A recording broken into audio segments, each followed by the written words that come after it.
You're listening to the Drummer Daily Podcast, the only daily podcast dedicated just to drummers. Go to my website at danielhadaway.com. All right. Well, see, I sound like Matthew McConaughey now. Hey, how's it going?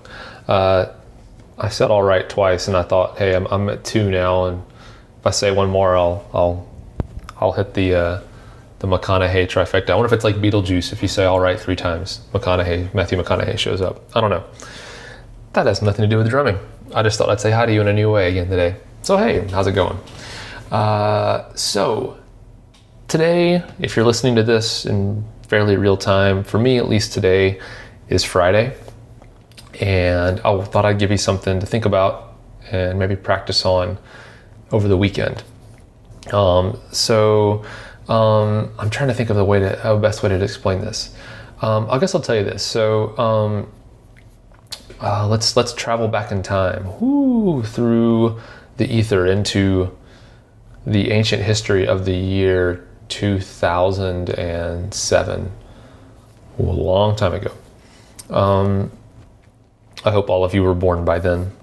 If there's any 9-year-olds listening to this podcast, I'm impressed, I guess. That'd be the right way to say that.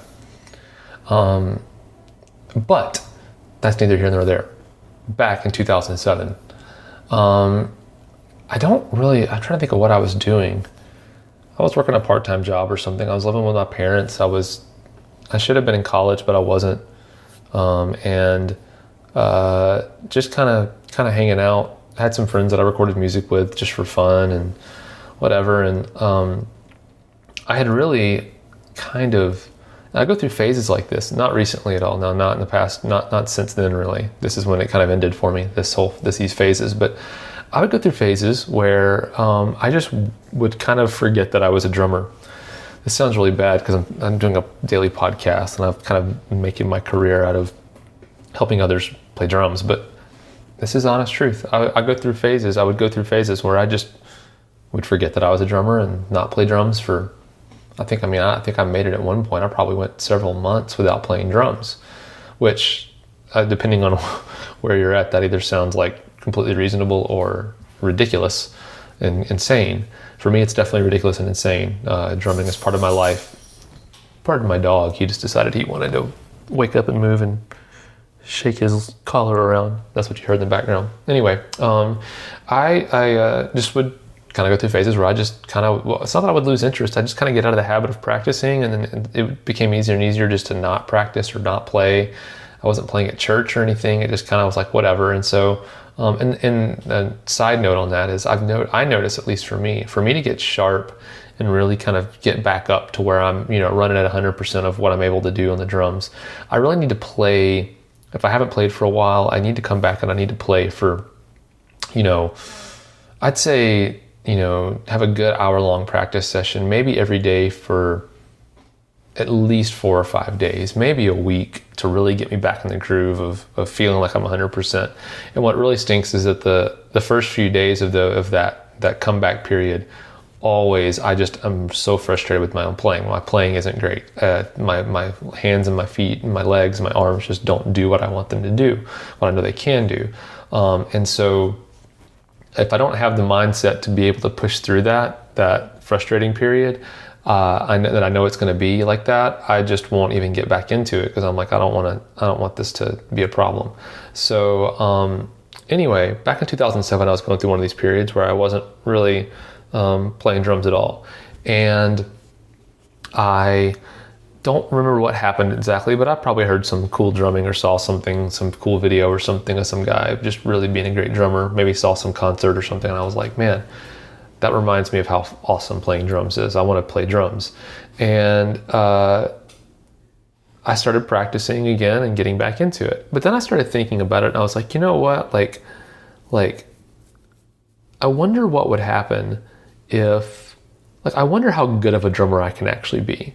And what I mean is, I always kind of felt like I was a decent drummer and did all right, but then at a certain point, I kind of was just okay and just kind of hovering and not improving. And I was like, I wonder if I really pushed myself and tried really hard, how good could I be? And I mean that from like it's funny because I talked about, I think yesterday's or 2 days ago, my podcast was about, not learning all these chops and watching these drum videos and all this stuff. But now I'm talking about doing that. But I just wondered how good could I get? And also how much feel could I play with? How accurate could I play?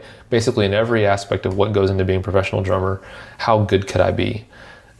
Just for my own personal fulfillment, how good of a drummer can I get to be? And for some of you, that probably sounds like not a revelation. It's just like, duh, that's of course that's what you want to do. That's what I want to do. For me though, I never really had the motivation to be, I've always talked about, I'm more into playing drums for music. And so if I was good enough to play the music that I was playing with, I didn't have much motivation to get any better than that, because I enjoy the music so much. But now at this point I was like, all right, I was like, all right, I want to see how good I can get. But I know that if I just in my mind kept thinking, I want to get better for the sake of getting better and seeing how good I could get, that I'd lose motivation at a certain point. So I had to have some kind of goal in my mind. So I obviously didn't have no one was offering me a job or a gig or anything like that. So I was like, well, what can I do? And so in my mind, what I did was this, I have a pretty vivid imagination, and pretty detailed imagination. So in my mind, I thought, let me imagine that I'm going to be auditioning for a gig, a really big gig, and let me basically start practicing and getting good enough for a gig that I don't have. But imagine I'm going to pick artist X and I'm thinking, man, if I wanted to be their drummer, how good would I have to be? What would I have to be able to do? And then start practicing for that. Now, I didn't pick out a specific artist, but I think that might actually be more helpful. But I just said, hey, I'm going to, at this level of pop singer or rock, whatever, if I wanted to be a hired gun to play for this person, how good would I need to be? And then I'm going to practice like I've got an audition coming up in 2 months, and let's see how good I can get. So I started doing that. And that was wonderful. It actually really, really did a lot for me. So that's part A of the story. There's a part B. There's a second part to the story. And that's it. There's just 2 parts to the story. So I started doing that. But a crazy thing happened probably about 10 weeks into that. So just over 2 months into that. And that was, I actually got an audition for one of those huge artists, at least huge artists in my world. And this is a part of my story that I'd love to share the whole thing with you. I think I might do it someday. Maybe it'll be in a book or something. I don't know, because it's so long and interesting, and I think it can be inspirational for some of you. But I got this audition for this artist. I auditioned against, I think there were 12 other drummers for this gig, and I got the gig. I actually, it was crazy, but I got the audition, got the gig, and started an amazing whirlwind of events in my life, including that's how I met my wife. I got to live at the time, I think I was 20, how old was I? 21, 22, something like that? No, I was older. I was probably 23 years old. And I was like living, like I was like playing for a A-list pop singer, drumming, like living the full dream. And I went from nothing to an audition on a Thursday, and I left for a full tour on the next Tuesday. So I had like 4 days to get ready after I found out I got the gig, auditioned and got the gig. So anyway, my life changed in an instant. But I guarantee you, none of that would have happened if I wasn't practicing for the gig that I didn't have. Now, a couple of disclaimers to this.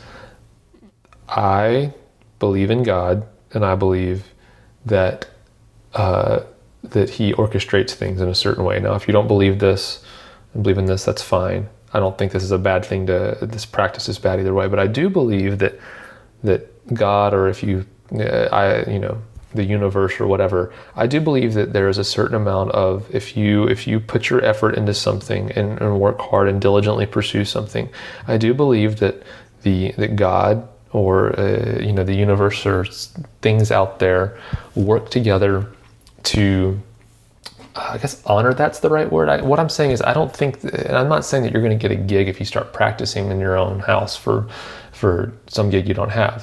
What I'm saying is that, I guess what I'm saying is this: I promise you that if you take on this methodology, or you take on this approach to your drumming, that you will not look up months from now and say that was wasted time. And what I mean is, it might just be that you feel really personally gratified by how good of a drummer you've become, or you're doing some things you never thought you'd be able to do, or it feels better when you listen back to a recording of yourself playing. Whatever it is, I guarantee you, if you put the time in, you're not going to regret that you did it. And so that's my inspiration for you this as you go into the weekend is, why don't you try practicing for the gig that you don't have yet? Commit yourself to doing that for, let's just say 2 months, and see where that gets you. Like I said, I guarantee you that at the end of that time period, you will not regret. You won't say, man, I wasted that time practicing for that gig that I don't have.